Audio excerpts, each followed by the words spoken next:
All right, what's up, guys? I'm Dave Rubin. This is the Rubin Report. It is July 17th, 2025. We are live streaming via the internet on Rumble, YouTube, and Locals. I'm not even going to tell you to subscribe today. I know you've subscribed. Why even bother having to say that? And we got a Rubin Report Locals community Q&A and just like a whole bunch of stuff that I think loosely has a narrative to it, but mostly it's a bunch of stuff that I wanted to get to and talk about, and it's my show, and that's what I'm going to do. So let's start. We haven't shown you a clip of a woman who smokes her own dreadlocks lately. Yes, I'm talking about half Jabba the Hutt, half the Predator, Whoopi Goldberg, the moderator of The View. She was talking to Mark Cuban, and Cuban was, I think, laying out something that sounds kind of right, like the Democrat messaging has to be better than Trump sucks, and well, here's Whoopi's response. Trump says, the sky is blue, Trump sucks. You can't, that's not the way to win. It's just not, because it's not about Trump. It's about the people of the United States of America and what's good for them. And how do you get them to a place where they're in a better position? Okay. Yeah.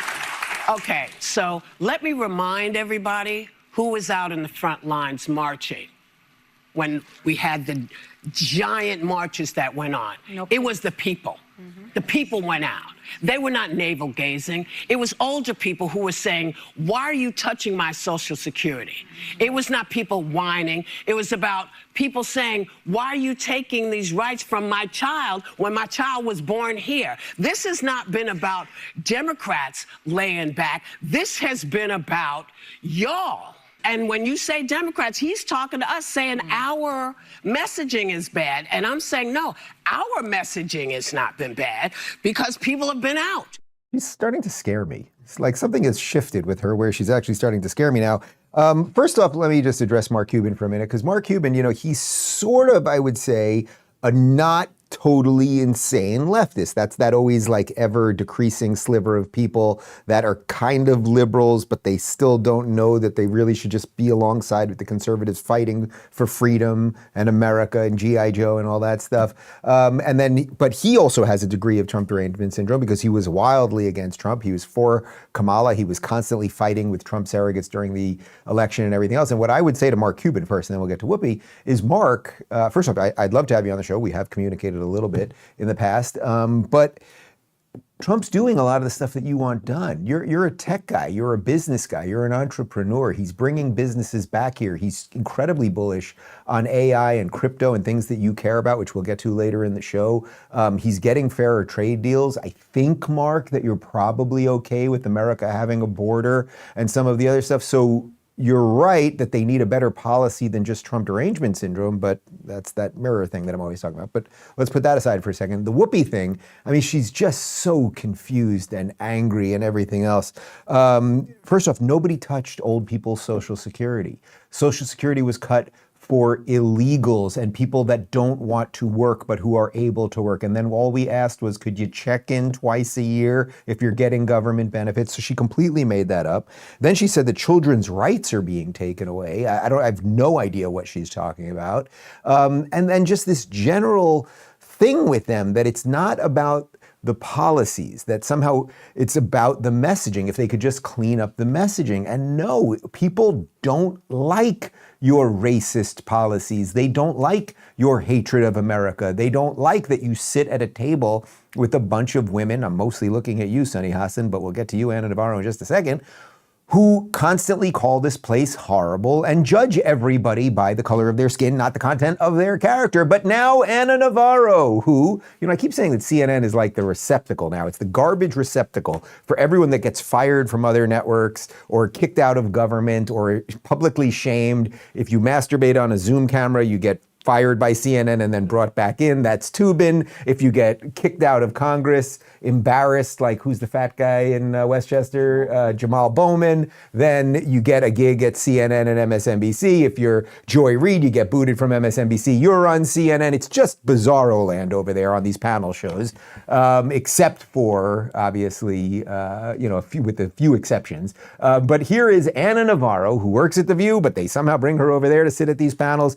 And she gets into it with Brad Polumbo. Brad Polumbo, I think I had on the show years ago. I've done his podcast. Nice fella. I heard he just moved down to Miami, actually. And they're getting into it. And of course, she's upset because you're not going to believe it. He's the worst of all things, a white man.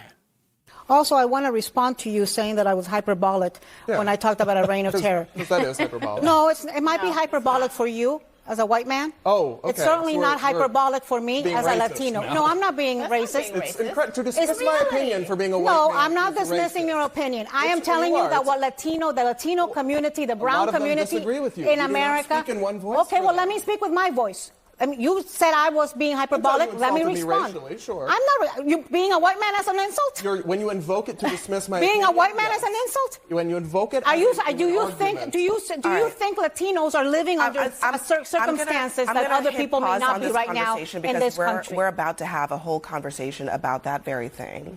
But I just want to make a point that, Brad, all she's saying is that her view of the situation is different from yours. I don't think that's an insult. She basically said, I'm wrong because I'm a white man. She just said, I see it No, differently. I said, I see it differently She because said, I'm an I immigrant see it Latino. differently from you, which is not an insult. It's not, and it's also not a racial It's also insult. not an explanation why I'm But wrong. we have a lot more to discuss on this very topic, so we'll have some time. All right, first off, Abby Phillips, she is just, I'm telling you, she is the dumbest person on television. She watched something happen right in front of her face where, of course, Ana Navarro was dismissing Brad's opinion because he's white. That's exactly what she did. And then Abby Phillips, 10 seconds later, says, no, what just happened in front of your face to you, that isn't what happened. And there's just something, there's just like nothing happening in her eyes. You can just see it. But yes, that's exactly what you did, Ana Navarro. It doesn't even matter what the topic obviously was about immigration, and that what Ana Navarro is saying is that Latinos are living in some horror right now, except Donald Trump is not sending ICE to look for legal Latinos who live here. They're looking for illegals, and you're not going to believe this. There are illegals who are white, and they've got to go. There are black illegals, there are Asian illegals, there are gay illegals, there are lesbian Latino illegals. There's all sorts of illegals, but they're not like, oh my God, there's some white illegals. Let's leave them and go catch the Latinos. It's just the height of absurdity. And good job, Brad, just going up there and not, I think it was his first time on that panel, and just good job just not kowtowing to those ridiculous people. And again, Abby Phillips should just be utterly, utterly embarrassed. And yes, Ana Navarro is a racist. But I want to address the specifics, actually, of what Ana Navarro was doing there, because it's a trick that we all need to get over, because we've all been in that situation where you're arguing with someone and they'll say, well, you're white, so you don't have the ability to talk about it. You're straight, so you shouldn't talk about it. Or you're this, or you're privileged, or you have money, or and you shouldn't talk about it. And we've largely gotten over that in America. But I thought it was this is a throwback from, what year is this? It's from about 5 years ago. You're going to see it's Rogan's old studio. Won't even recognize the studio. This is Texas Congressman Welsey Hunt talking about when people say to him, how could you be a black Republican, and what the tactic is actually trying to do. I always push back on people that start a question off like this. Wesley, how could you? Wrong. Let me just stop you right there. What do they say that about? The question, lots of things. Give me one. How could you be a black Republican? Just the wrong question to ask anybody. The question is why are you, or why do you? Yeah. Either you're seeking to condemn or you're seeking to understand. If you're seeking to understand, you're asking the question why, because you want to learn something. If you're asking how do you or how could you, you've already made your mind up. Right. You're casting judgment with your question. You've already done it. How much grief do you get for being black and being Republican at the same time? I wouldn't say grief. I do get a lot of pushback. I get a lot of pushback on social media, as you could probably imagine, until somebody sits down and actually have a conversation with me. Right. And then all of a sudden, you're reasonable. Then all of a sudden. Yeah. Well, I can't imagine anybody listening to this conversation not thinking you're reasonable. The absence of nuance is very dangerous. Yes, it is. Human beings are nuanced. There's no ifs, ands, or buts about it. We are complicated. Super. We are nuanced, we are complicated, unless you're on CNN, in which case you're mostly a dullard, although I'll give Brad and Scott Jennings and Michael Singleton and a couple other people who occasionally appear there, my friend Jillian Michaels, who was just on the other day, otherwise it's just non-nuanced morons. But that's exactly right. We know what you're doing, Ana Navarro. Ana Navarro, you want to make an argument? I'll give you a little hint so you could be a little bit better at your job, so I'd have to talk about you a little bit less. Stop bringing up someone's race. Stop bringing up their sexuality. Stop pretending that because you, Ana Navarro, are a Latino, that you are a victim. I know a lot of Latinos down here in Miami. Miami is considered North South America. I hear a lot of Espanol during the day. And guess what? My Latino friends here are not victims. Many of them are successful millionaires, own businesses, boats, all kinds of stuff. But you would rather they think that they're illegal and that someone is going to come get them while they leave the white guy to go play checkers, you ridiculous buffoon. Here is a bit more from that panel. Obama's falling into the messaging trap. The issue for Democrats is not just the messaging. A lot of them seem to think that, well, if we just got the messaging right, America would love our ideas. Actually, no, a lot of their ideas are deeply unpopular. The Democrats have allowed themselves to become the party that stood in almost uniform behind child sex changes across America. That's just not true. I'm sorry, I can explain it in 30 seconds how true it is. Joe Biden brought Dylan Mulvaney to the White House for an interview talking about how important it was to keep those procedures legal in all 50 states. Every Democrat, after the recent Supreme Court decision, almost every Democrat in Washington put out a statement decrying it, that states would dare regulate puberty blockers being given to 11 or 12-year-olds. On the border, on inflation, there are many issues where it's not a messaging issue. The policy is also the problem for Democrats. So what I would say is that on that piece, that is not true. Democrats did not campaign on that. Yes, they did. Yes, they did. And yes, he's completely right. The Democrats' new meme, Brad's completely right, is that it was a messaging thing. That's what I just referred to in the Mark Cuban clip. That it was somehow about messaging. It wasn't about the policies, but the policies are horrible. People know that boys and girls are different. People know that communism is bad. People know that America is fundamentally good. People know that the founding principles of this country were not slavery and racism. We could do the laundry list of things. And the idea that the Democrats have sort of pushed is, instead of perhaps taking a moment and taking a breath and being like, guys, did we really bungle this thing? Because, Trump is, at least before the election, in many ways, his negatives were so high, we could have done a better job than maybe a guy with dementia and a diversity hire that nobody liked who soft-cooed him. Instead of taking a little stock in that, they've decided this is all about messaging. Now, ironically, I will give the devil his due here. What they're doing with Mamdani is interesting because they're now packaging it differently, right? It's got that soft light that I'm talking about and the ambient music, and he's smiling constantly, and they're pushing something very evil, the same bad policies, but they are packaging it differently. That's not a messaging issue. I do want to make one other complete side note. I will never mention it again for as many times as we talk about if Brad becomes a regular on CNN or something else. Brad happens to be gay. He's openly gay. I'm not outing him. And I'm glad that it didn't come up in that debate. But imagine if he had turned to Anna in the previous segment and said, what right do you have to talk to me like that? I'm a gay man and they're grabbing gay people off the streets. Blah, blah, blah. You see how absolutely ridiculous that would be? So everyone on earth can figure out what their disability, which I assume he considers it a disability, is, and what their problem is, and their axe to grind, and the chip on their shoulder, and throw it back at somebody else. And the truth is, Navarro, nobody gives a shit except racist morons like you. Let's move on. This from Eric Daughtry. Breaking. President Trump has told Texas Republicans that the GOP will now look to add 5 new red seats to the state's congressional map by redistricting before the 2026 midterms per punch bowl. Whoa, it's really happening. This could have huge ramifications. So obviously both sides do redistricting when they're in power. Redistricting, it's literally a redrawing of the congressional map, and you figure out, and sometimes they're drawn in the craziest ways, like, you would think districts would just be like, something like a bunch of squares and rectangles that kind of make sense, something like that, and then you look at the way they redistrict things, and they're often, like this, and crazy ways. Like, they end up being these crazy Tetris pieces that don't really fit together. Both sides do it. Here is Timu Obama, the apparent leader of the Democrat Party, half human, half nothing, on House Democrats and how they're going to fight Trump when it comes to the redistricting. You may note that over his shoulder is Al Green, the man who has never found a razor and who also tried to impeach Trump. Enjoy. Those choices should be made by the voters in Texas alone, not Donald Trump, Mike Johnson, Governor Abbott, or MAGA extremists who want to manipulate the election, which will have an adverse impact on the quality of life of the people of Texas. We are unified.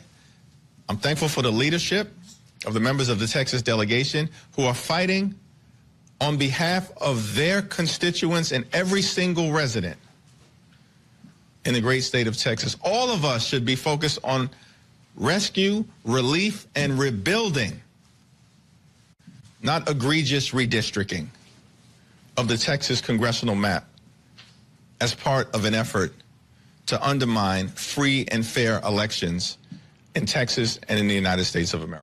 He just doesn't really sound like a person when he's talking. They all have their weird robotic hand motions like Gavin Newsom. I just think it's, okay, redistricting aside, why doesn't he turn around and be like, this man behind me is literally turning into a werewolf. Could somebody do something? Anyway, here's Scott Jennings explaining what redistricting is and how both people do it.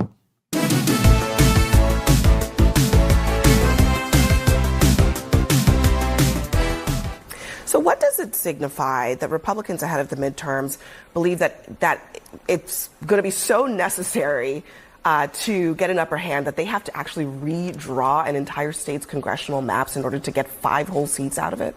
Oh, probably the same thing that it signifies when they did it in Illinois and got a 14-3 delegation for D's.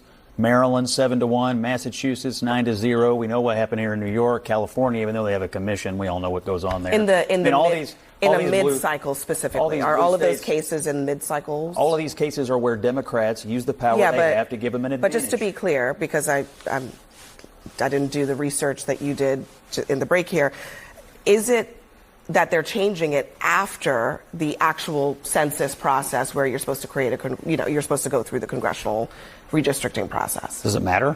It yes, kind of does. very much. I think that's the whole point. So it's okay that, for Democrats to lopside these states 9-0 in Massachusetts. Here's what I will say about this. I mean, I'm a Republican. I love that she admits she didn't do the research. She's like, I didn't do the I was working on my hair. It's crinkly today. Didn't you notice? It's crinkly. It's usually straight. Look, putting aside what you think about redistricting, and I have just no doubt that it's highly corrupt and it really does come down usually to the state senates who are doing all sorts of corrupt things on both sides of the aisle. Scott's point is both sides do it. So I'm not defending what's going on in Texas right now without knowing all of the specifics, but both sides do it. And Abby Phillips, again, the dumbest person on television, but congratulations on the new hairstyle. You are up there litigating as if you're a Democrat. Pretend. Lady, just pretend that you're nonpartisan. That's what the job is, I think. Otherwise, you're not going to have that job very long, and you're not really qualified to do a lot of other stuff. Speaking of women who aren't qualified to do things, here's Lady Eyelashes. Happen if they gerrymander? Can you talk on that? Thank you. Yeah, so first of all, it hasn't quite been said clearly that Texas has always been found to be intentionally discriminatory. And so I want y'all to understand the makeup of my state. The state is a majority minority state. And what this legislature historically has done is what they plan to do again, is to dilute the voices of people of color in order to make sure that they can get to where they're trying to go. That state was grown by 95% people of color. They went out of their way to make sure that we got 0 new seats for people of color. So that's exactly what they're going to do this time. Well, werewolf guy's there, and she's just calling everybody racist. And it's like, I don't know. I mean, I know I have a couple black friends in Texas. It's like, you guys are able to get around. She's implying black people can't get around Texas? Like, what are you talking about? What are you talking about? 95 Rockets, by the way. All 5 starters, black. There you go. Check this out from Derek Evans. He's a former West Virginia state delegate, just to talk about redistricting and all the sort of craziness that's happening with illegals, because these things are all connected. California has 2.7 million illegals, giving them an additional 5 congressional seats. 22 states in the U.S. have less than 3 million people in total population. California's illegals currently have as much congressional representation as around 20 states. So again, I'm not saying anyone's hands are totally clean here. Both sides do it. But if you eventually bring in all these people, you let them vote, you give them stuff, you put them in this perpetual slavery that is these low-paying jobs and all of these things, like, we kind of see through your fairly not so great written script. How about that? Let's talk about Royal bread, which I'm absolutely loving these days. If you guys have tried so-called healthy breads and bagels, you know they usually taste like cardboard. That's what I expected from Royo until I tried them. Royo's breads and bagels are baked fresh with clean, minimal ingredients. They're low in carbs, high in fiber and protein, and they actually taste amazing. Some have just 2 net carbs, so you can still enjoy your favorites and stay summer ready. Grab 20% off at eatroyo.com with promo code Rubin. That's eatroyo.com, code Rubin. All right, so yesterday we showed you the video of Trump talking about a $92 billion investment flowing into Pennsylvania, mostly related to AI and to energy. We have a bit more on that right now. There's a lot going on, actually. Blackstone is pledging, this is from Gemini AI, Blackstone is pledging $25 billion for data centers and natural gas power plants in northeastern Pennsylvania. Google has announced a $25 billion investment in data centers and AI infrastructure across Pennsylvania, Jersey, and Maryland, along with $3 billion to upgrade 2 hydropower plants in Pennsylvania. CoreWeave is building a $6 billion data center in Lancaster. Amazon is committing $20 billion for new data centers in Pennsylvania.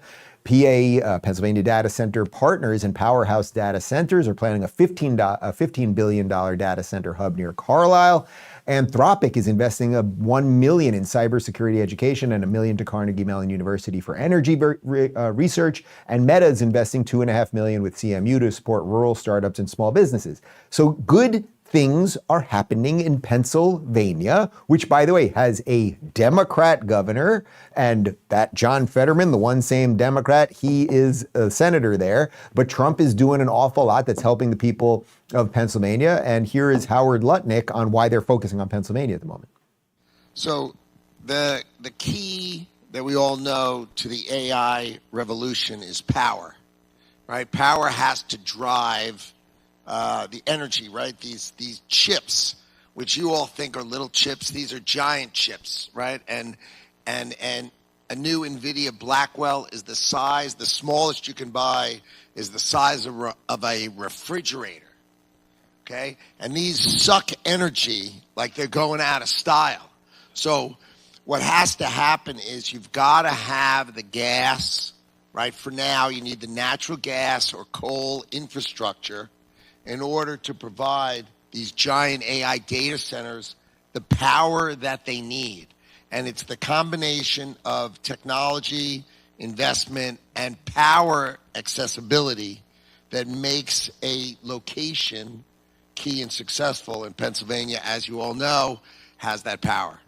All right, so as always, these are competent people Trump has put around him. Remember when Joe Biden a couple years ago announced accidentally that he had cancer and everyone was like, no, it's because he has dementia. And now it turns out he does have cancer, but he said it was because he was driving around Pennsylvania when he was a kid and the oil on the car on the car window and something. Well, there are miners, Scranton, Pennsylvania. There is an energy situation there that is slowly dying, that those jobs are driving up. And now the United States government is investing and getting companies to invest $92 billion. That is good. And I want to show you one other thing we don't talk about Pennsylvania that often. One other interesting thing here, because Josh Shapiro is the Democrat governor of Pennsylvania. He's not great. He's just like an average kind of nothing Democrat, but he's not a complete lunatic. He also happens to be Jewish, which is why they didn't select him as vice president and they went with Tim Walz, and God bless him for that. But the guy's basically relatively sane. He's just wrong with his policies. But here he is talking about how he's willing to work with anybody because the AI race is here and we better lead on this thing. Look, let me be clear. You want to create jobs and economic opportunity in Pennsylvania? I want to work with you. Whether you're on the other side of the political aisle or whether you're in the private sector. Private sector, public sector, Democrats, Republicans, you got to work together to create economic opportunity. That's been the mantra of my work as governor. Our motto is GSD, get stuff done at CNBC, so I got to say stuff. Keep it clean, Governor. And you've got to make sure you work together. And that really is, I think, at the center of what we're talking about here today. How do we work together to make sure that we are not just the dominant state, but the dominant country when it comes to AI? I think this is one of the most critical national security issues of our time. Someone's going to win this race on AI. It's either going to be China or the United States. I damn well want to make sure it's the United States of America. And the way we win that is through the power of Pennsylvania energy and the ingenuity of the Pennsylvania workforce. Well, Democrats, you could have had that guy. actually, since you soft-cooed Biden, you could have had him as the presidential nominee. You could have had him as VP. You went with Walz, you went with Kamala. And that guy, again, I'm not on board the larger panoply of Democrat policies, but he is right. We're going to have to work together to lead on AI, and we certainly don't want to fall behind China on that. And Pennsylvania seems to be a place that some of these data centers will flourish, and they do need some jobs there, and that is all good. I would say to Josh Shapiro, I think you're probably in the wrong party, but patience, man, you'll figure it out.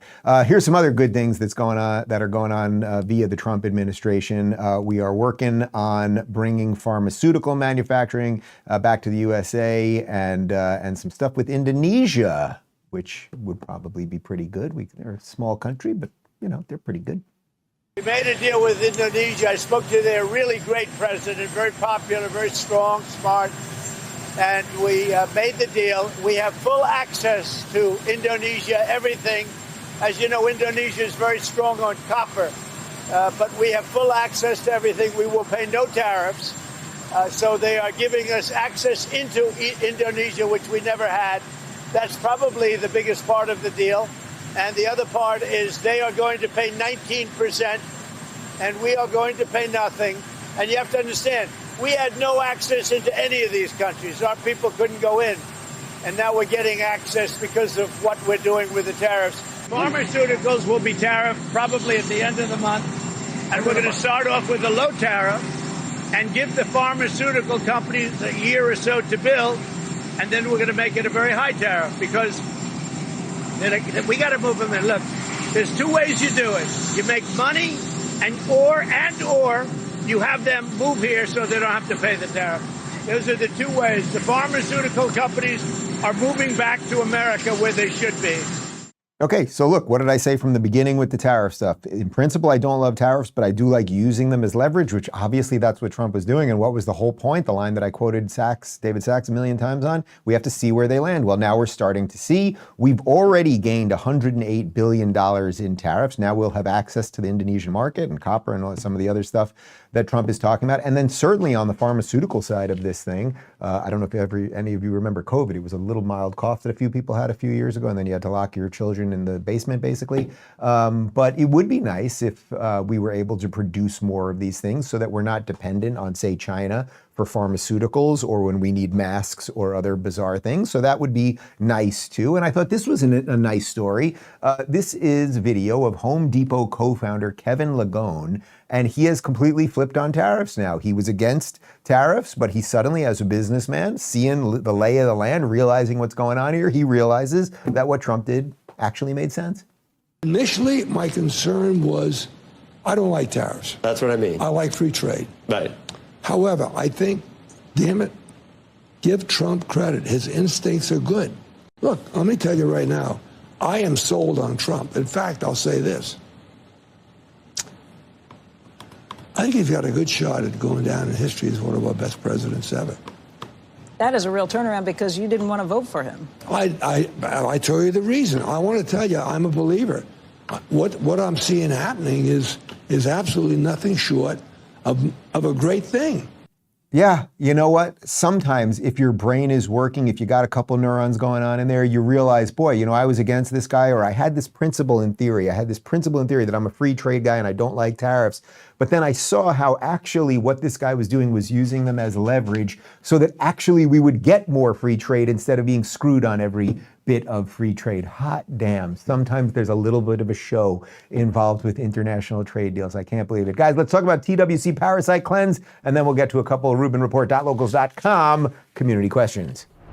Most people don't realize that pork is one of the top sources of parasites worldwide. The WHO and CDC both list it as a major source of tapeworms and toxoplasmosis. And research shows pork's poor detox pathways make it easy for parasites to thrive and spread. If you eat pork or sushi, travel, have pets, or just want to protect your gut and immune system, it's smart to do with the medical-grade parasite cleanse at least once a year. That's why the wellness company created the ivermectin and mebendazole All Parasite Cleanse, a powerful combo that helps flush out parasites and supports your immunity and digestion. Just fill out a quick intake form and get a 4-use medical-grade cleanse delivered to your door. Head on over to twc.health/Rubin and use code Rubin to save $90 and get free shipping. Don't wait. Your gut will thank you. All right, Joe says, any books on the agenda for Off the Grid August, may I politely suggest On Democracies and Death Cults by Douglas Murray and After the Pogrom by Brendan O'Neill. Well, actually, I have both of those books in the office right over there. Obviously, I have all of Douglas's books, and I have a signed copy, actually, of Democracies and Death Cults. And Brendan O'Neill, I've had on the show years ago. It's been a long time. We should get him back on. So, you know, I've had this odd thing when it comes to reading when I'm gone. The first couple of years, I would read a ton. I would sit on the beach and read a ton. And really now, these days, the only time I really have to read is on airplanes. And so I would do a lot of reading during August. The last, 2 years, I just am in shutdown mode. I really don't want to do anything. I can sit at the beach and stare at the ocean for literally 5 hours. And David will be tapping me every now and again, like, are you awake? Are you sleeping? Are you thinking? What's going on? And I'm just completely fine. I'm literally I can feel my brain just like going through it like a file cabinet. And I'm just getting rid of extra garbage and all of the stuff that we're all hit with for 11 months out of the year. And that's why I do this Off the Grid August thing, which is coming up in about 2 weeks. And I am very excited. You know, every year I'm excited in some sense. I view this as this is the end of our season right now in July and the beginning of our season. And we've got a couple of great surprises coming and some new things that we're going to be doing with the show in the fall. But I probably will not read much. But you know what? I'll try to do? I'll try to read one fiction novel. If someone give me good fiction, I'm more of a sci-fi guy, obviously. If someone give me a great science fiction novel, we'll look in the comments, we'll try to find something. The idea of reading a political thing, nonfiction, during August, probably not going to happen.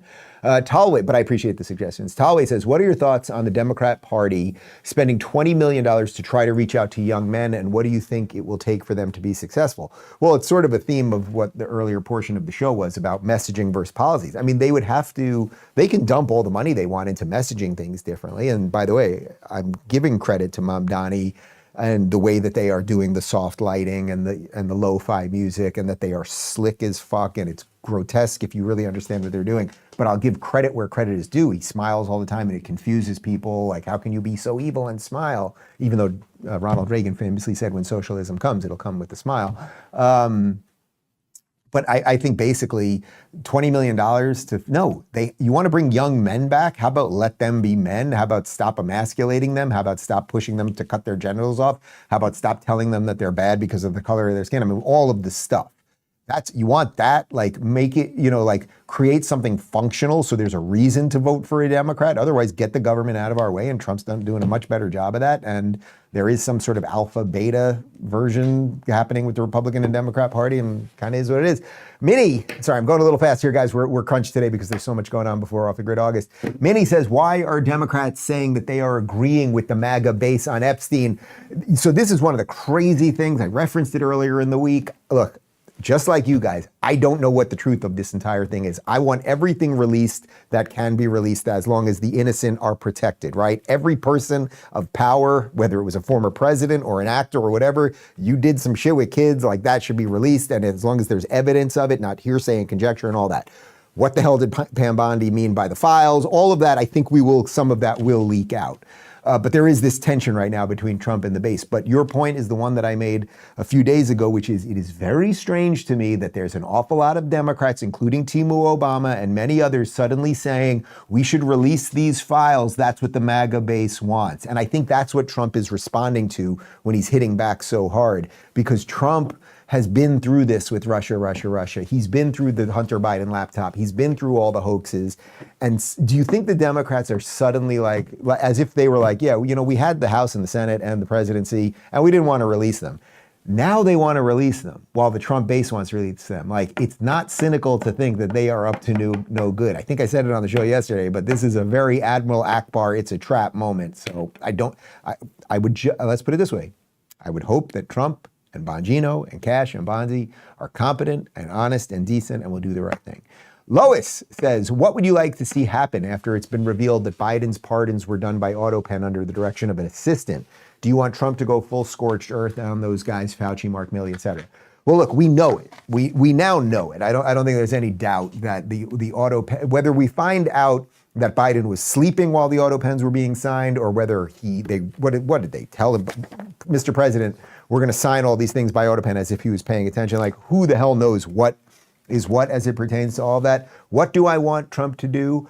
I think if there was a way, but I don't know exactly how this would work. Like, you would have to somehow contest the pardons via the auto pen, so then you could go after, say, a Fauci. If they were able to really, Fauci lied under oath, for example, we know that, but that's probably one of 20 crimes that this guy committed. But you'd have to then, that's why probably nothing ends up happening with this, because you would have to litigate what they did with the auto pen, get people to really turn on Biden, blah, blah, blah, blah, blah, and then go after Fauci. So my guess is not much happens other than, again, we just keep exposing things and we keep waking people up. All right, let's talk about Tax Network USA for a moment and then a couple more questions. This month, Tax Network USA is celebrating American Pride Month with 10% off all services honoring freedom, resilience, and financial independence. If you missed the April 15th deadline or you have back taxes, don't wait. The IRS is ramping up enforcement fast. Penalties can hit 5% per month. The good news, Tax Network USA can help. Whether you're self-employed, run a business, or your finances are a mess, their experts know how to get results. Consultations are free, and acting now could save you from wage garnishments or bank levies down the road. Call 1-800-958-1000 or visit tnusa.com/Dave to get started. Take advantage of this month's sale for 10% off.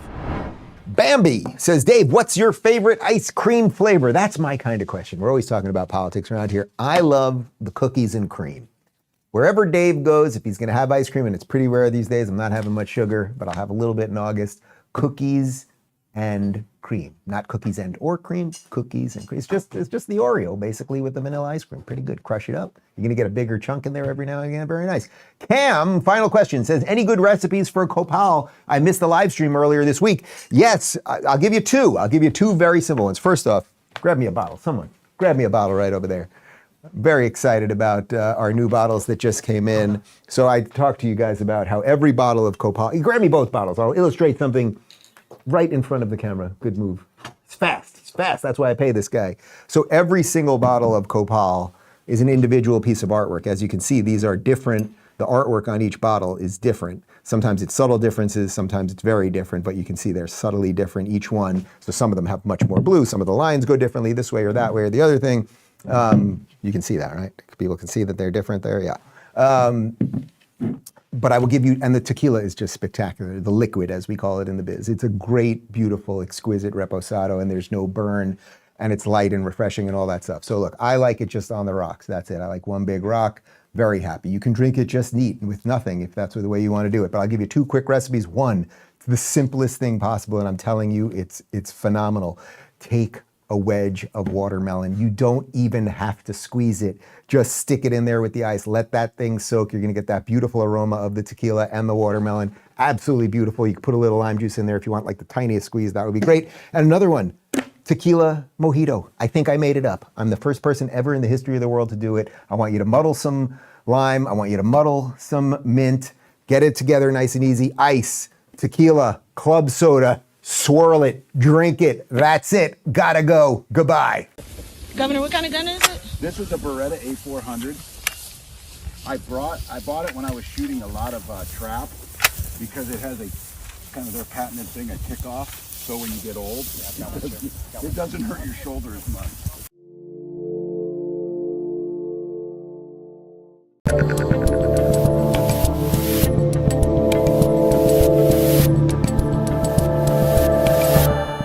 All right, guys, I'm Dave Rubin. This is the Rubin Report. Happy almost birthday, America. It's July 3rd, 2025. We are live streaming on Rumble, YouTube, and Locals. Subscribe, blah, blah, blah.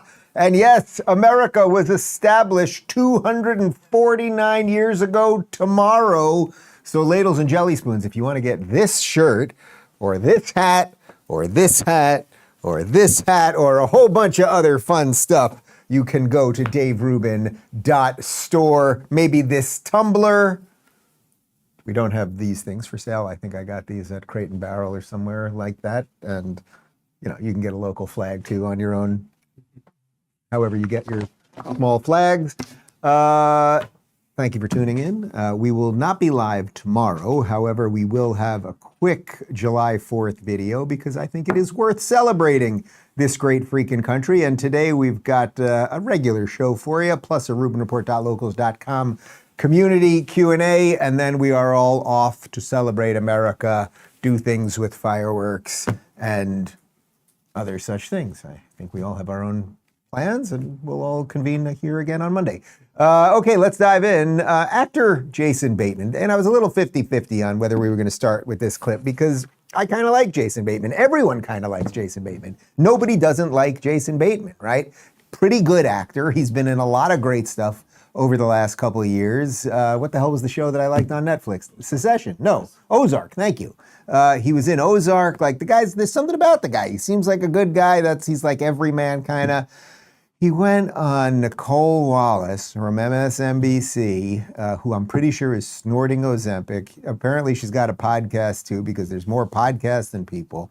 And he went on her podcast to bash Trump supporters. And I thought the only reason we're going to do this clip, because I know it doesn't really matter what celebrities say, but I thought there's something about it being right before July 4th, that there's still this set of people, despite all of the cultural changes that have happened in this country, that still don't get it and still think that they have to teach more than half of the country how to be, and that we're still the bad guys and everything else. And I just thought it was sort of disappointing, but an interesting, I guess, look at how they kind of still view us.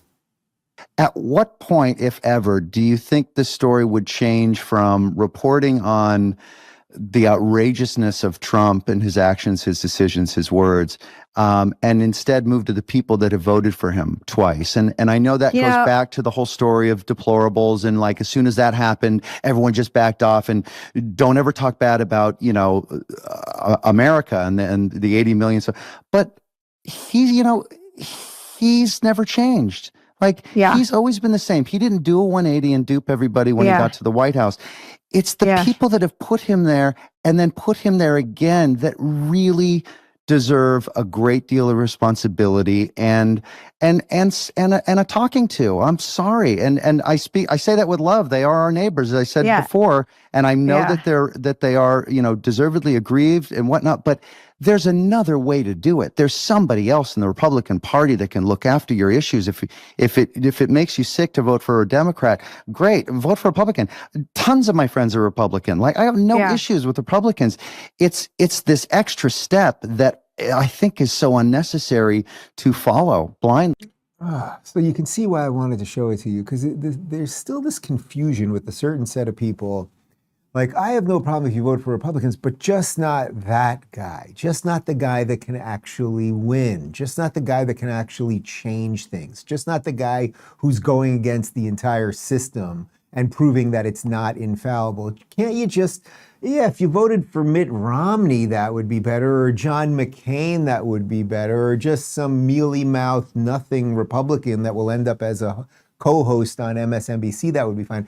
So so he has Republican friends, but I guess the question would be, well, do you have any Trump supporter friends? And do they ever explain to you why they voted for Trump? And you're right, Donald Trump has never changed. You might want to give him credit for that. Donald Trump is not like the normal politician who says one thing and does another. Donald Trump has a 40-year track record of saying basically the exact same things on all of the big issues and now actually going through with them. I would also say, man, like, again, I don't hate you, Ozark. It was good. I just think this is so misguided that you could still be in Hollywood where you're supposed to be producing entertainment for everybody. Ozark was a great freaking show. But why? So why would you be on this political talk show to alienate half your fan base? Like, it's one of those things where these guys, they start becoming more and more political, and then it's all you can see. It's like the Hulk. What's his name? That horrible actor, the Hulk, Mark Ruffalo. It's like every time I see him now, it's like I don't see him as the Hulk or any of the other characters that he is. I just see him as that awful socialist buffoon. Like, these people become so overexposed, it starts ruining the art. There's that age-old question, can you separate the art from the artist? And I think it's becoming harder and harder to. And I would also say, Bateman, don't worry about it, man. We checked. You're worth a cool $50 million. Like, you're probably saving a little money on top of maybe you're going to have to pay a little bit more because the illegals you have doing your landscaping might have to be legal, but I think you're going to be basically doing okay with some of that tax money you're saving. Here's one more from the podcast. Do you think Trump would have gotten the same number of votes if the people who voted for him had access to or the curiosity to seek out and find the truth? Because they're not getting the truth over on Fox. This $780 some million lawsuit is proof of it, you know? So, and that was just one issue. So what do you do about that? Nicole Wallace has a podcast called The Best People. Irony is dead. Bateman, again, like, okay, you may not like Fox News. Fox News is one channel. The machine has ABC and NBC and CNN and MSNBC and the New York Times and Washington Post, and we can do all of that thing. So you're upset that there's one kind of mainstream thing that is a counter narrative, like the idea, he says that these people don't have access to or curiosity to seek the truth. Well, I don't know, do they have a remote control? Do they have a button on their phone that might allow them to see other things? And sometimes people, maybe you're the one that's a little bit confused. I mean, it's the thing that you seem to be defending that has lied about everything from COVID to very fine people. I'm not going to do the list as I always do, but I will just show you a compilation of the things that Jason Bateman tunes into as they lie and lie and lie and lie. We could have done COVID. We could have done very fine people. In this case, the border. We have a secure border in that is a priority for any nation, including ours and our administration. The border is closed. The border is secure. We agree that the border is secure. It is my testimony that the border is secure, and we are working every day, day and night, to increase its security. It would be wrong to think that the border is open. It is not open. And I just want to be very, very clear about that. Very clear. Our borders are not open. And when it comes to the border, we've taken action. We've taken action by getting record funding to deal.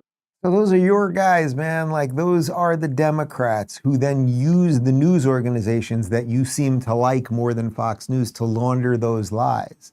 Now that we see that the border is closed and we know that 21 million came through in 4 years, like, Fox actually was the one mainstream network covering it. It doesn't mean that they're perfect when it comes to absolutely everything, but why is it you're not concerned with the lies the other way? This is a really good example of just get a mirror. And now I want to connect this to something else, because there was this really wacky story that people were talking about earlier in the week, how there is an app now available on the App Store, the Apple App Store. We just checked it out. That CNN was promoting on their network that literally helps people expose where ICE agents are. So you can tell people who are illegal, watch out, ICE agents are there. That seems like there's probably some legal issue there. I don't know exactly how it got into the App Store. It sounds like a whole bunch of problems, but now here's some more info on this app from CNN. Joshua Aaron has worked in and around the tech industry for around 2 decades. He built his first app, a blackjack game, at Computer Camp when he was 13. His newest app is designed for a very different purpose, to let users alert people nearby to sightings of immigration and customs enforcement agents in their area. IceBlock currently has more than 20,000 users, many of whom are in Los Angeles, where controversial large-scale deportation efforts have taken place. IceBlock is designed to be an early warning system for users when ICE is operating nearby, Aaron said. Users can add a pin on a map showing where they spotted agents, along with optional notes like what officers were wearing or what kind of car they were driving. Other users within a 5-mile radius will then receive a push alert notifying them of the sighting. So as I said, we just checked. It is in the App Store. It seems like there's multiple layers of legal issues here. Like, are you allowed to create an app that is an early warning system for law-abiding officers doing their jobs so that criminals, illegal aliens, can hide from them? Seems like there's some issues there. I suspect it seems that that would be against something in the iOS Apple Store terms of services, but it is there. And look, we can have a debate around the free speech as it pertains to all of that and all of those things. But I would say we can all see why there's something a little fishy there, because it's also like, okay, if you're warning people where they are you also maybe warning people where they could go find them and harm them, et cetera, et cetera? Anyway, this was being promoted by CNN, and Trump and Kristi Noem were asked about whether they would consider prosecuting people involved in promoting the app. And Madam Secretary, CNN yesterday pushed an app that lets you track where ICE agents are. Tom Homan was saying that perhaps CNN should be prosecuted for that. That's obstruction of law enforcement. Your response? Yeah, we're working with the Department of Justice to see if we can prosecute them for that, because what they're doing is actively encouraging people to avoid law enforcement activities, operations, and we're going to actually go after them and prosecute. Yeah, so look, again, I don't know the exact legality around that, but if you are promoting people's ability to evade law enforcement doing their job that they're supposed to be doing, and then there could be some other bad stuff attached to that, well, they're going to have the DOJ look into it. And now it turns out that Attorney General Pam Bondi is going to have the DOJ looking into this guy, Joshua Aaron, the creator of ICE Block himself. Obviously, our ICE agents, all of our federal agents who are working hand in hand on these task forces, our federal agents from the Justice Department could be injured. He's giving a message to criminals where our federal officers are, and he cannot do that. And we are looking at it. We are looking at him, and he better watch out, because that's not a protected speech.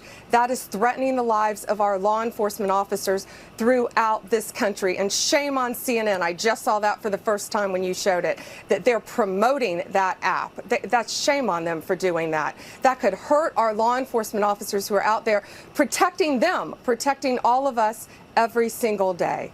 Look, so we'll see where this thing shakes out. But once again, I think it just illustrates the broader point, which is that CNN and most of mainstream media, the stuff that apparently a guy like Jason Bateman is watching, that it really is way more activism than it is journalism. It's one thing for the app to exist. Again, I don't know all the legality around that.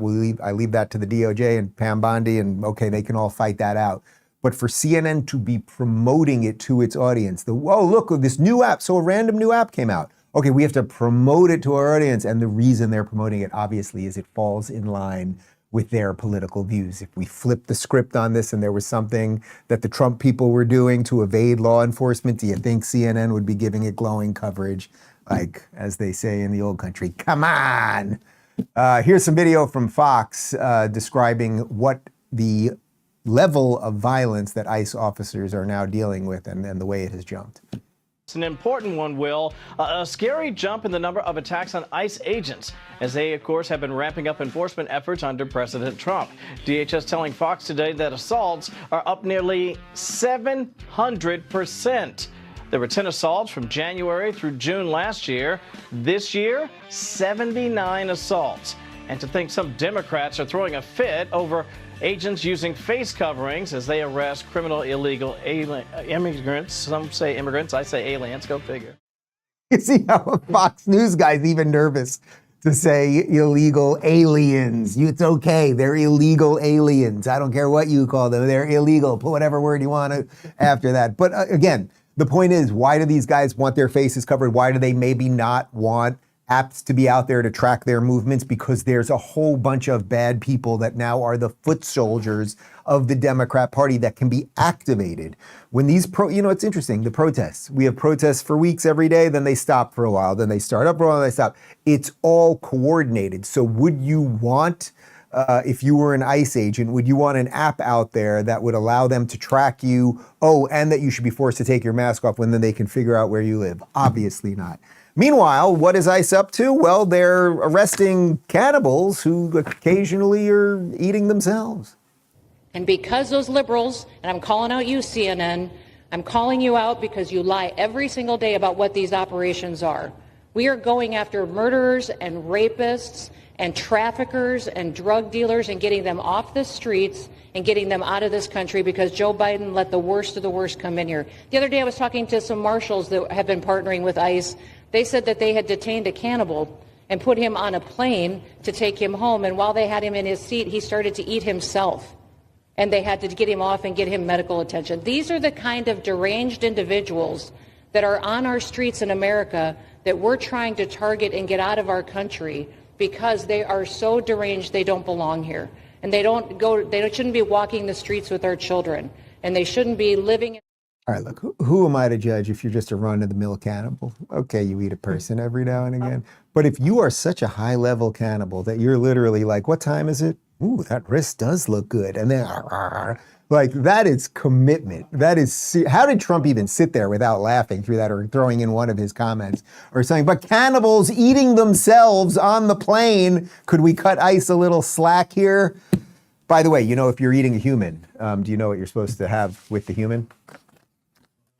Fava beans and a nice Chianti. Here's Tom Homan. Like 300,000 missing children under the last administration. We're out looking for now because, again, we found thousands of them. 300,000. Some of the children were we found with their family, perfectly safe. They just didn't respond to call-ins or they went and took off because they didn't want to face the consequences of immigration court. But we rescued some victims of sex trafficking. We rescued some victims on forced labor. We found children working on ranches and chicken farms, you know, not going to school, but in slave labor in the United States of America. So that was the whole nexus of the last administration. And sex traffic to pedophiles? Oh, absolutely. Absolutely. We found some in sex trafficking. I mean, we just, I think 2 weeks ago, we rescued a 14-year-old that was already pregnant, living with adult men.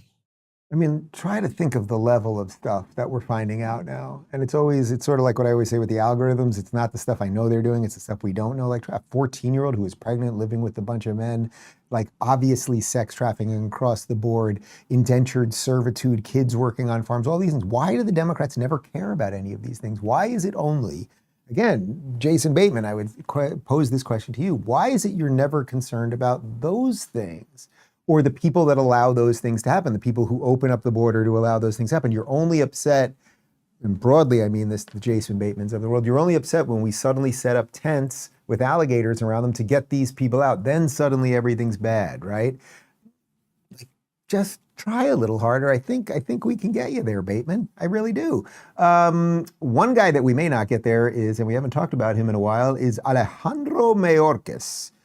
Who, of course, was in charge of the border, and well, he may end up in jail. Why hasn't he been arrested yet? You know, obviously, you guys are cleaning up the mess that was made deliberately for the past 4 years, and so people want accountability. It's great to see that the border is secured, and it's great to see the state level cooperation. But I guess I would ask you, why hasn't he had been held accountable, or anybody really? Well, you know, pardons were given out by to many people, and they shouldn't have been given out. Like the Unselect Committee of Political Thugs was given a pardon because they destroyed all of the information from 2 years of hearings, and they should be arrested, but they were given pardons. Was he given a pardon, Mayorkas? Was he not? I don't believe so. Well, I take a look at that one because what he did is it's beyond incompetence. Something had to be done. Now, with that being said, he took orders from other people.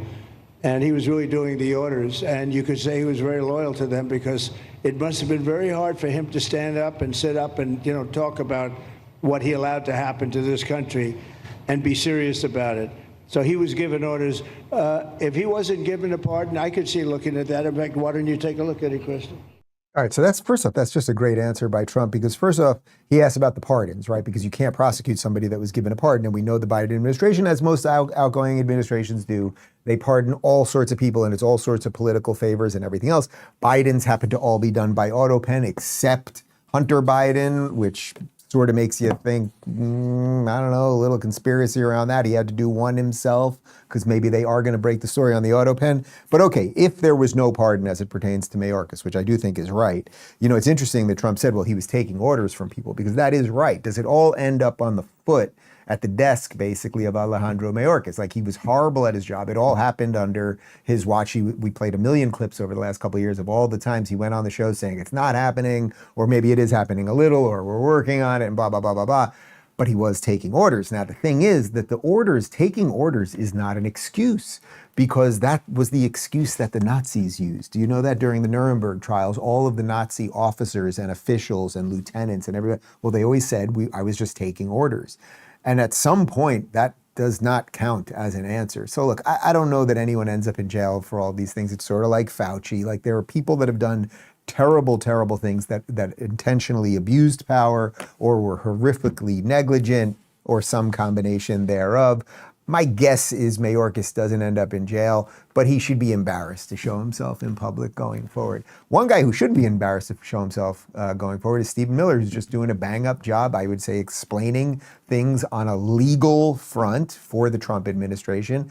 Here he is talking about how they have basically got illegal entries to zero, something that Mr. Mayorkas did not do.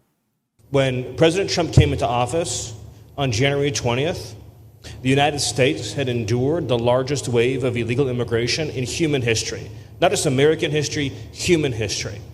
And within just a few days, President Trump, through his strength, leadership, diplomacy, and vision, achieved the most secure border anyone in the world has ever seen. When we recently went overseas to the NATO summit, I had senior staff in foreign governments come up to me and ask me how he achieved the Trump miracle on his border, and could that be replicated in their countries.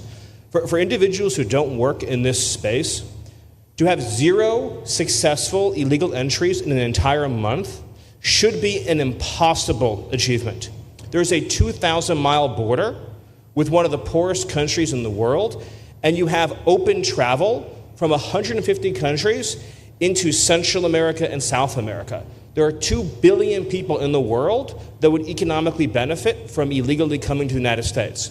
And through the deployment of the military, through the deployment of novel legal and diplomatic tools, through the building of physical infrastructure, through the empowering of ICE and Border Patrol and the entire federal law enforcement apparatus, President Trump achieved absolute border security. And now, once this legislation is passed, he will be able to make that with those resources permanent. In short, he said decline is a choice, and Trump chose not to decline anymore. They didn't need anything. They didn't need executive actions. They didn't need a bipartisan bill. They needed absolutely nothing to close the border. They did this intentionally. Did Joe Biden even know? We may never know the answer to that. But then Trump came in and fixed it real quick. We, in essence, right now, are getting no illegal border crossings. It's not only because we've put protection at the border, but the signal. That's actually the bigger part. The signal went out to the world. Don't come. Sorry, don't come. I'm gonna come. Don't come. Okay, that's it. And that thus people don't come. And now Golco. Guys, did you know that Florida just legalized gold and silver as money? Yeah, that's right. The free state of Florida, my home state, recognizes gold and silver now as legal tender. Governor DeSantis put it best. This is about giving you the financial freedom to protect yourself against the declining dollar. With inflation, national debt soaring, and even U.S. credit downgrade, it's no wonder people are waking up. That's why I've partnered with Goldco, a top-tier precious metals company I trust. Want to protect your savings? Visit DaveLikesGold.com to get your free 2025 gold and silver kit. Once again, that's DaveLikesGold.com. From all of that to a bad day for chicks with dicks. Listen to this from Fox News. The U.S. Department of Education announced Tuesday that the University of Pennsylvania has agreed to a resolution with President Donald Trump's administration to keep biological male trans athletes out of women's sports in a statement provided to Fox News Digital.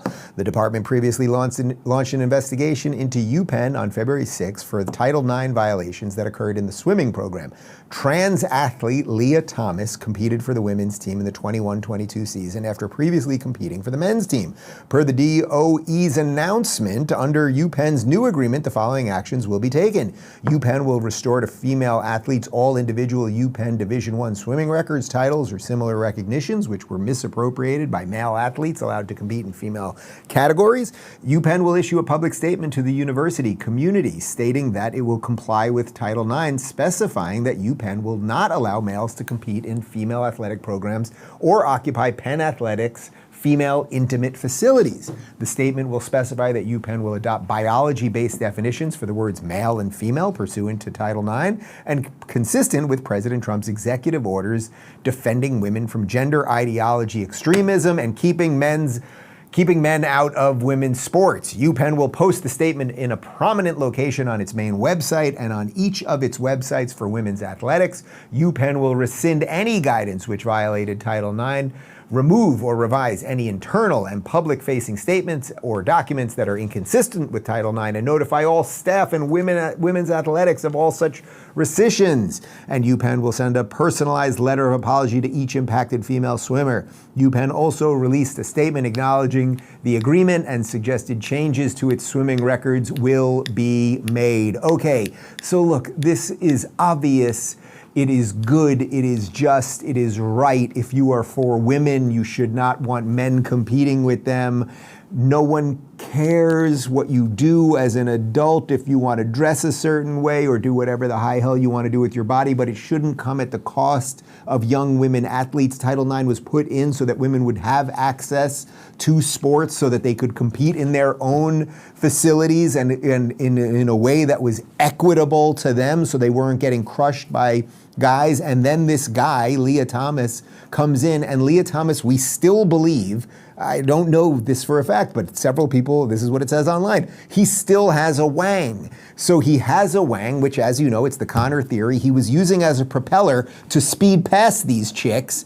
And one of the ladies that he beat is a spectacular young woman who I know a little bit, Riley Gaines, and here she is on Fox News talking about her vindication. Your reaction tonight, historic news from UPenn. Man, I watched that video back, Laura, that you showed in the intro to this segment, and I cannot even believe that happened. All the while, so many sat idly by and watched and actually reprimanded us as women if we even dared to speak about this. To say that I, of course, am grateful for Secretary McMahon, for President Trump, for even Attorney General Bondi. She's been fantastic at the Department of Justice on this issue is an understatement. I feel vindicated. I feel like pigs are flying. I feel like hell has frozen over. So it is a fantastic day, of course, for sanity, for common sense, but I think more broadly for women, for humanity, for the little girl that I'm growing inside of me right now that I will welcome to the world in just a few weeks. I think of her. I think of her future. That is what Donald Trump and, of course, Secretary McMahon and myself, that is what we are fighting for. So very, very excited about today's news. Yeah, look, I don't need to reiterate that because she said it quite well, but I think the key part is what she said at the front, which is that she can't even believe that's what happened. And I think that's what, if we beat the woke thing, if society actually heals itself over time and all that, we'll all look back on it like, man, that was a pretty freaking bananas period of time, and who participated in that lunacy. And of course, as you know, all the people who did participate in it will pretend they had nothing to do with it. That would be like Jake Tapper writing a book about Biden's mental state while he was covering it up. Same general notion there, right? The people who had everything to do with wokeness will be like, oh, I didn't know. I don't know. But no, you guys can't get away with this. And we all should have known it was ridiculous all along. Here's the dude with the propeller penis, Leah Thomas, on a podcast 2 years ago, explaining that this was all, the pushback was all because people are transphobic. They're like, oh, we respect Leah as a woman, as a trans woman, whatever. We respect her identity. We just don't think it's fair. You can't really have that sort of half support where you're like, oh, I respect her as a woman here, but not here. They're using the guise of feminism to sort of push transphobic beliefs. And I think a lot of people in that camp sort of carry an implicit bias against trans people, but don't want to, I guess, fully manifest or speak that out. And so they try to just play it off as this sort of half support. They think about how twisted feminism, quote unquote, feminism has become. Their arguments, you know, in order to exclude anybody in the trans category, you have to reduce women to reproductive capacity, which is, in my opinion, extremely anti-feminist. I don't want to put those women down either, and I know you don't want to either, because I see pain. I see pain, and the pain is coming from somewhere. It's not you, though. It's the patriarchy. And how can we get people to see that? There's nothing more feminist than two dudes explaining to chicks what feminism is.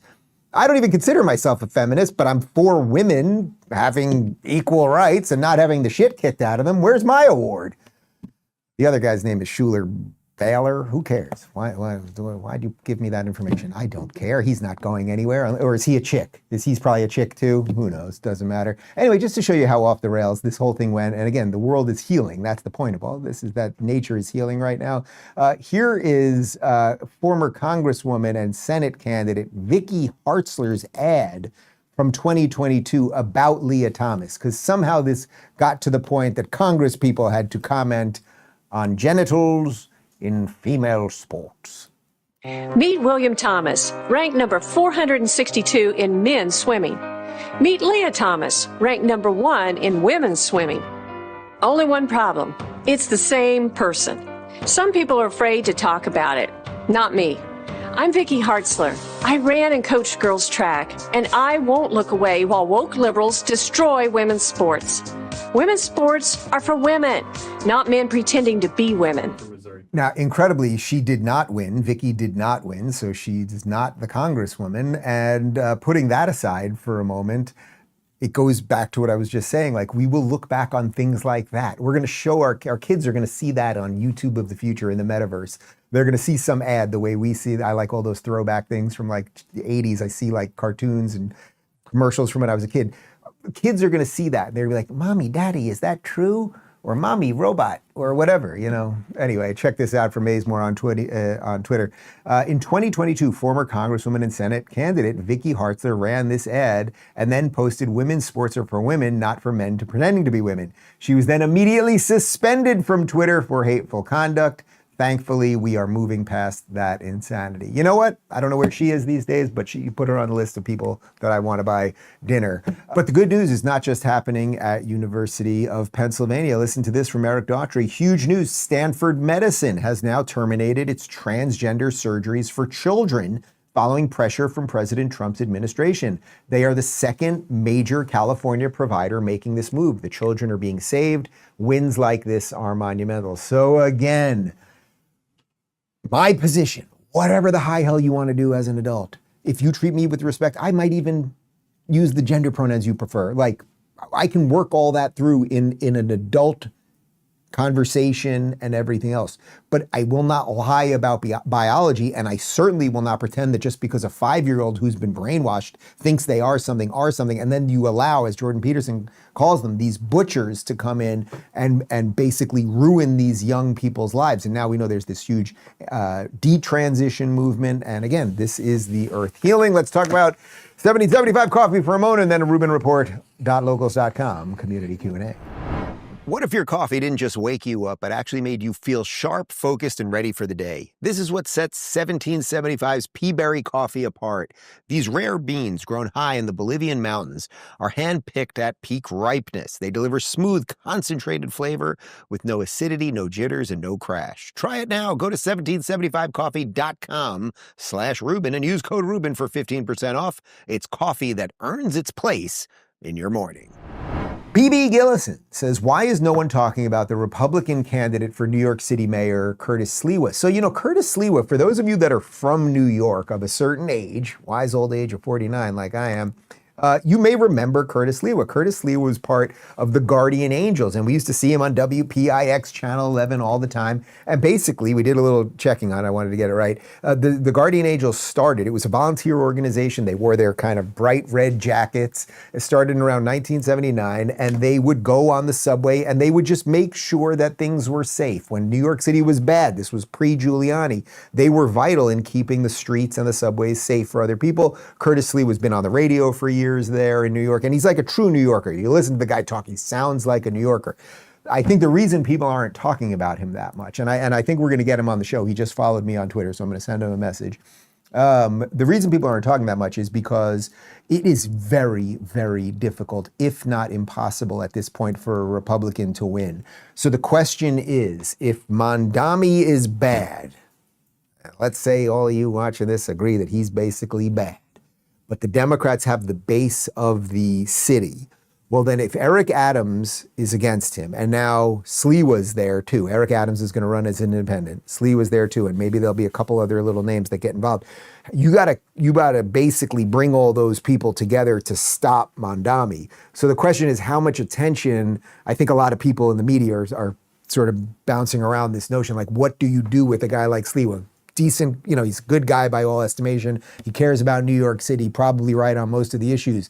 But if he can't get there because he's a Republican, then do we just have to back Eric Adams, the guy who ushered in so much of this nonsense, who's just pretty terrible himself, but he's not a completely psychotic jihadist communist? New York City will have to figure it out. AK Glacier Girl says, did you explore other parts of New York State? If so, any favorite areas? Well, I went to college upstate New York, SUNY Binghamton. Went to the big Syracuse Carousel Mall, one of the biggest malls in the country. I mean, most of my life, I grew up in Long Island. I was born in Brooklyn, grew up in Long Island, lived in New York City most of my life. So it was mostly in that New York City metropolitan area. Had a lot of family in Jersey too. You know, we went up to Buffalo. You know, my brother went to SUNY Buffalo. They got the big waterfall over there. And yeah, I don't, you know, I like Florida. I like Florida. It's pretty good. I like the Gators, Alcatrazes, that kind of thing. Casey Ferrier says, maybe it's time to make a change and put an age limit on judges. Is there still a reason why you think judges should be appointed for life? Look, it's an interesting question. The original idea, of course, was that you want this branch of government not to be subjected to the whims of the people, not to be subjected to having to, be elected every 2, 4, 6 years, whatever it might be, because then they can be hopefully faithful purely to the Constitution of the United States and not to the political or cultural machinations of the day. So I understand the original idea there. Is there an issue now that we are getting people, and we see this, putting aside judges for a second, I mean, we've seen this with the, 80 plus set of people, 80-year-old plus set of people that have been running the country for so long, that at some point you shouldn't be allowed to be in public office. Yeah, probably. Like, I don't like the idea of an arbitrary number, right? Because, one of the things, every time we would expose Biden, people would be like, oh, you're going after him because of his age. And it's like, no, it wasn't because of his age. I literally know 90-year-olds that are in great shape. I interviewed Frankie Valli not too long ago, who's still putting on 3-4-hour concerts at 91 years old, right? Joe Biden at 82 or whatever could barely get through a sentence. So it wasn't about age, it was about cognitive ability. So I don't like just associating an age with the cutoff point. But should there be more transparency? Let's do it this way. Should there be more transparency as it relates to cognitive ability, to other physical modalities that they should have to prove that they're somewhat able to accomplish, like something like that? Probably. And I think the world is also going in that direction more, because as technology evolves, as we all have phones and all these things, you can't hide the things like you used to. You take Biden, all the stumbles and the gaffes and everything else, that they would have been able to hide it a lot better 20 years ago, pre-internet. Now it's all here, it's right in front of our face. So that in some sense offers an automatic correction because they know they can't get away with as much. But the arbitrary number, I'm not totally on board. Cool Ora says, how does one go about publishing a book? Does an aspiring author already need to have some work prepared for an editor? What is entailed in the process? Well, I can tell you about my process, which was that the first time I had sort of wanted to write a book for a while, and I was on tour with Jordan, and Jordan at the time, it was the 12 Rules for Life tour. Jordan was already working on the second book, and I started, through talking to Jordan, I started sketching out the idea for a book, and I called my agent and I was like, listen, I'm kind of thinking about this. Could you maybe see what's what? And then a couple of weeks went by. I didn't hear anything from him. And then one day, I've told the story a couple of times, Jordan and I were about to go on stage. Were we in Sweden? Or I think we were in Finland, actually, if I'm not mistaken. No, we were in Oslo. Pretty sure we were in Oslo. And it was right before we were about to go on stage, and I got a call from my agent saying, hey, there's a lot of excitement here. We took this thing to auction, meaning they took it to a bunch of the big publishing houses and they all kind of bet on it. And here we go. And Penguin Random House was the winner. And would you be interested in this offer? And I took it and I was thrilled. And Jordan was so happy for me. It was great. And so I had basically written out sort of a brief sketch. Now at that point, I had a library of work behind me, so they kind of knew what they were getting. If you're a brand new author, I suspect you're asking this question because you want to write something. You got to write a full treatment. So when I wrote my second book, even though my first book did extremely, extremely well, then I wrote a full treatment, meaning I wrote basically the first chapter and I wrote the rest of the outline. For my third book right now, I don't think I'm going to go through the main channels. I'm probably going to self-publish it, and I've been sketching it out a little bit more, and I'm trying to figure out what to do. But I would say this is in some sense, it's a kind of offshoot of the previous question because the world is changing fast. So if you want to go through the traditional channels, the old school world of publishing and publishing houses, it's very, very slow. Books are held, for basically a year and a half. So, to write something topical is almost impossible, which is also a weird thing about how quickly that Jake Tapper book got through the system. But you can self-publish now and you can immediately get it out to the people. And if you have a little bit of an audience, that might be the better way of doing it. There are advantages to having a publishing house with you where you're going to get an all-star editor. My editor, Helen, was amazing, and I loved working with her and going back and forth and arguing things out and cutting things and pushing them back in and all of that stuff. But you can find an editor that's independent as well. And so there's a lot of different ways to do it. But I wish you a lot of luck. And it's a labor of love. Like, you can only do it if you want to do it, because I knew I really wanted to do it. I knew I had to do it, sort of. And if you don't, you'll hate yourself during the process because it's a lot of work. There were days where I would start at 8 a.m. and I would go into my office and I would just have a cup of coffee, and then it would suddenly be 5 o'clock. And half the day I was writing, half the day I was basically staring at the wall trying to come up with something. And sometimes David wouldn't even open the door. He would literally just crack the door open and slide some food in just to make sure I ate something, because you're just so in the zone on it. So if you've got something to say, you should say it. Go ahead, do it. Send it to me. You're on Locals. Send me something. Let me take a look. Rob says, Dave, would you ever consider running for state or federal public office? Oh, lordy, lordy. Look, I've been asked this a lot over the years. There were a few people that wanted me to get involved more intimately in LA public stuff during COVID because that went so crazy and I was so against the lockdowns and all that. I've been approached by several people, like high-level people here in Florida, to maybe get involved. Obviously, DeSantis is not going to be governor forever. I don't think so.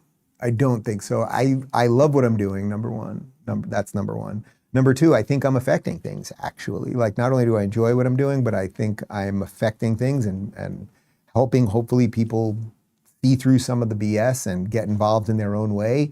And being a politician, is a constant battle for, it's a constant battle for your integrity or something that I don't know that I would want to do. My life is good. I want to be able to spend as much time with the kids as possible while I still build all of these things. We've also got, several new businesses on the way. We started another new production company that we're doing Actual Friends through. We started a tequila thing.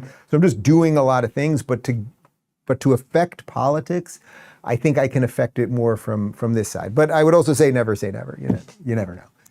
Rumble Premium real quick, and then a couple more questions. Free speech is under attack, but Rumble refuses to back down. We've always believed in empowering voices no matter how unpopular, and now we're taking that fight to the next level. When major advertisers conspired to pull their dollars, even brands like Dunkin' Donuts turned their backs. But we're not here to fit a mold, we're here to defend free expression. To strengthen this mission, we're excited to offer Rumble Premium, a completely ad-free experience with exclusive benefits for viewers and creators. You'll find exclusive content from creators like Russell Brand, Dr. Disrespect, Timcast, and the Mug Club with Crowder. It's more than a subscription, it's a stand for free speech. Your voice matters. Join Rumble Premium. For a limited time, you can get $10 off the annual plan using promo code Rubin. Visit rumble.com/premium/Rubin and claim your discount today. Whether you join Rumble Premium or simply keep watching, your support helps keep free speech alive. Mitch says, I'm going to be on Long Island next week. Any favorite restaurants you recommend? There's probably only one restaurant on all of Long Island I can recommend because it's the same one from my childhood. If you want to eat pizza at the very same place that Dave Rubin has been eating pizza since he was 4 years old, go to Mario's Pizzeria on Jericho Turnpike, the very place that I was riding my bike to for all my years. When I was going there, literally 1980, 81, they had the original Miss Pac-Man in there. That's how old it was. Old school. It was they probably had 8 tables. It was just like an alleyway like this, the old school, red and white checkered Italian tablecloths, and pizza was probably 75 cents. And if we'd get a couple sodas, we could maybe get a quarter. You could give them the cans back. You'd get a quarter. We could play a little Pac-Man. I think later on, what else did they have? There was something with a ninja. I don't remember what game that was. But they expanded over the years. They took 2 or 3 more restaurants that were right on either side of them, and they've been going strong forever. And the pizza is the one thing when I go home, man, I want a slice of Mario's pizza. So if you make it, Jericho Turnpike, Mario's Pizza. Tappy Chef says, any super fun plans for July 4th? Are the boys into fireworks or does Clyde cower? Well, Clyde goes bananas with fireworks. So we're going to give him, you can give him some treats to calm down, but they barely work. And we're not too far from the water here. So there's just an endless amount of fireworks and Clyde's just going to have a rough couple hours. What are you going to do? He's also in the cone at the moment. He had a little thing removed. So it's going to be a tough couple hours for Clyde. The kids love fireworks, absolutely love fireworks. They've only seen them a couple times, but they love like clouds and planes and helicopters and all of that stuff. So I'm not exactly sure what we're doing. I mean, we're gonna have some pool time this weekend and we'll do some barbecuing. It's hot here right now, so you got to figure out some things that aren't outdoors. Probably do something with my sister and some of her kids, and just celebrate this the greatest country in the history of the world. Mark says, what does Dave of 2025 tell the Dave that was hawking tickets to his own shows on the streets of New York? Oh, man. I mean, I guess Dave of 2025 would tell that guy, listen, it's going to be okay. Because there were a lot of days out there where for hours we used to bark. That's what we called it. You'd stand outside for an hour before a show handing out tickets. I did it 6 days a week. 2 hours a night for 2 different shows, so an hour a night per show for years and years. And we did it no matter the weather. It did not matter. Snowstorm, burning hot, we'd be out there. It just did not matter. And we would do it. And you'd often, for the show itself, you'd make no money. Maybe you'd get a beer if the club was being nice. Eventually, I opened a couple of clubs myself. I guess I had that industrious thing and a few comics, and I opened some things and we started making a little scratch, which was great. And we would get more time on stage. But a lot of it just sucked, and it really sucked back then. I would have to put on 2 pairs of socks and double pants to go do stand-up because it was so cold out there. I remember one time I was standing on 51st and Broadway in the middle of the craziest snowstorm. And I had an old, this was early on with cell phones. I had an old candy bar, Nokia. I think they called it a candy bar, like black and white. You could play Snake on that thing. Old phone. And I remember my phone rang and I gloves, and it's hard to even pick up the phone. And it's my roommate, Mike. And he goes, Dave, turn around. I was like, what? He goes, turn around. You're on the news right now because they're doing a report from Times Square saying that nobody should be outside and everything's closing. And I see you out there standing there with the tickets, because that was the corner that I stood on with the tickets. Like, that's what we used to do. We'd perform in front of 3-4 people, sometimes broken AC and things, dripping with sweat. So what would I tell that guy? I would say it all worked out. It all worked out. Like, it was worth it, I guess, is what I was telling him. And the funny thing is, I look back on them now. When I go, I usually only go back to New York City to do Gutfeld, and the Fox studio is just 2 or 3 blocks from where I used to hang out all the time and where I'd be handing these tickets out. And I walk there all the time, and I'll sometimes just stand on that corner that I used to stand. I usually post a picture in Locals. And to me, it's like the good old days, which that really tells you something about life. I guess if you do it right, you aim at something, and if you kind of get towards that thing, you'll be able to look at the struggle and be like, oh, that was the good old days. That was the good old days when me and Bob, we had $5 between the two of us at the end of every night, and we'd split a turkey sandwich at the dumpiest deli ever. But it's somehow that's the good old days. Life's weird, I guess, is what I would say. Final question. Christine says, what will the team do in August? Well, I'll have a little bit more about my August adventure as we get closer. And we're doing something super cool this year related to the show, which I kind of hinted. I'll give you a little more hint right now, but it is AI related. And August is going to be like no other August we've ever done. That's one thing, show related. Anyone want to say what they're... Well, Phoenix is going to Los Angeles. Freak. What are you, and Joseph's going to Los Angeles? Connor, please tell me you're doing something. You got to go Arizona, Colorado. That sounds all right. Joey's going to Greece. That's pretty good. Christy, you going anywhere in August? Where?